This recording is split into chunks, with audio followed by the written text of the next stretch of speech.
Bismillahirrahmanirrahim. Assalamualaikum warahmatullahi wabarakatuh. Selamat pagi anak-anak semua. Apa kabarnya? Alhamdulillah, semoga kita selalu diberikan kesehatan oleh Allah Subhanahu wa taala agar pembelajaran kita dapat berjalan dengan lancar. Nah, pada hari ini kita akan membahas materi fisika, yaitu tentang gelombang bunyi. Nah, sebelum kita memasuki materi, alangkah baiknya kita berdoa terlebih dahulu. Berdoa dimulai. Amin amin ya robbal alamin. Nah, semoga dengan pembacaan doa tadi, pembelajaran kita pada hari ini dapat berjalan dengan lancar. Sesuai dengan Bapak katakan di awal tadi, yaitu kita akan membahas tentang materi fisika, yaitu fokus pada gelombang bunyi. Nah, di sini apakah sudah ada yang tahu apa sih itu gelombang bunyi?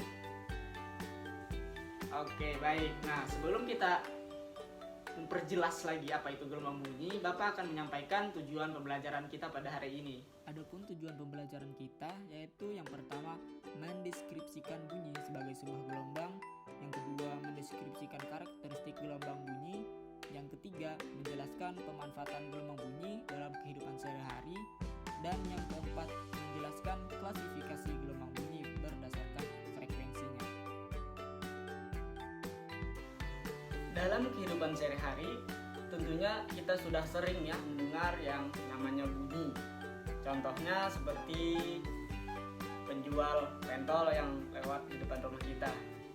Itu adalah salah satu contoh mudah, contoh yang sering kita dengar di dalam kehidupan sehari-hari. Nah, mengapa itu bisa kita dengar?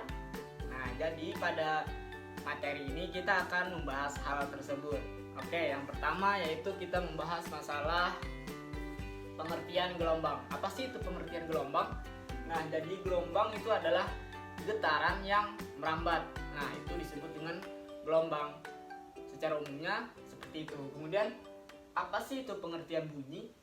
Bunyi adalah sebuah energi gelombang yang bersumber dari sumber bunyi, yang mana benda yang bergetar. Nah, itu adalah bunyi. Sampai di sini paham apa itu pengertian gelombang dan bunyi? Di sini Bapak mempunyai piring dan sendok. Nah, kemudian Bapak pukul piring ini. Apa yang kalian dengar? Ya, nah, bunyi. Nah, mengapa hal itu bisa terjadi? Nah, jadi hal ini sesuai dengan sifat bunyi, yaitu gelombang yang merambat. Nah, media bunyinya itu adalah piring. Kemudian Bapak pukul, nah piring ini akan bergetar dan kemudian mempengaruhi udara di sekitarnya hingga sampai ke telinga kita. Sampai di sini paham ya mengenai konsep dari gelombang bunyi. Bunyi yang terdengar ke telinga kita tentunya ada syarat-syarat yang harus terpenuhi. Nah, yang pertama itu adalah sumber bunyi, kemudian ada medium perambatan bunyi berupa zat padat, gas atau udara, dan zat cair. Kemudian tentunya yang terakhir ada pendengar. Nah, itu tadi adalah syarat-syarat terjadinya bunyi yang kita dengar selama ini ya. Kalau tidak ada telinga, bagaimana kita bisa mendengar bunyi tersebut? Nah, jadi itu tadi adalah syarat dari bunyi. Kemudian karakteristik dari bunyi. Nah, yang pertama itu bersumber dari benda yang bergetar, seperti yang Bapak contohkan tadi, piring yang Bapak pukul. Nah, itu adalah sumber bunyi. Kemudian berupa gelombang longitudinal berupa rapatan dan renggangan, dan merupakan gelombang mekanik. Kemudian yang keempat, bunyi memerlukan medium untuk merambat, seperti Bapak yang sebutkan tadi di persyaratan bunyi. Kemudian bunyi itu dapat dipantulkan.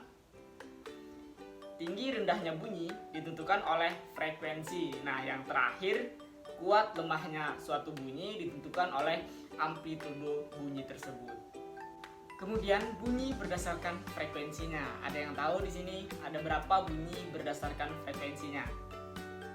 Ya, benar, ada 3 ya. Yang pertama yaitu infrasonik. Nah, yang mana frekuensi dari infrasonik ini itu kurang dari 20 Hz ya.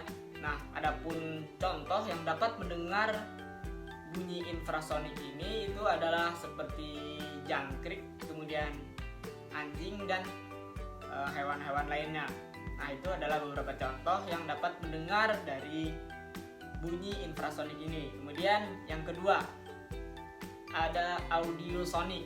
Nah, audiosonik ini frekuensinya itu sekitar 20 Hz sampai 20.000 Hz. Nah, yang mana yang dapat mendengar bunyi ini itu adalah manusia. Nah, contoh dari bunyi ini yang sering kita dengar yaitu musik ya. Kemudian yang ketiga itu ada ultrasonik. Nah, yang mana frekuensinya itu lebih dari 20.000 Hz ya. Nah, kalau manusia mendengar ini mungkin gendang telinga manusia bisa pecah ya. Nah, contoh yang dapat mendengar ultrasonik ini itu adalah kelawar dan lumba-lumba.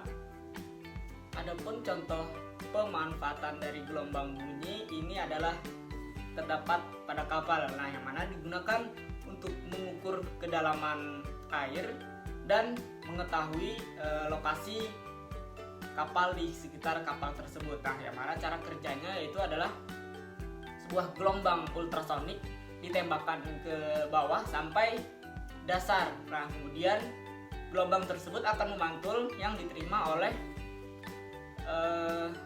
detektor dari kapal tersebut yang akhirnya akan mengetahui berapa kedalaman dari air tersebut, dan kemudian kapal tersebut juga dapat mengetahui kapal-kapal yang berada di sekitarnya. Nah, itu adalah contoh dari pemanfaatan gelombang bunyi di dalam kehidupan sehari-hari.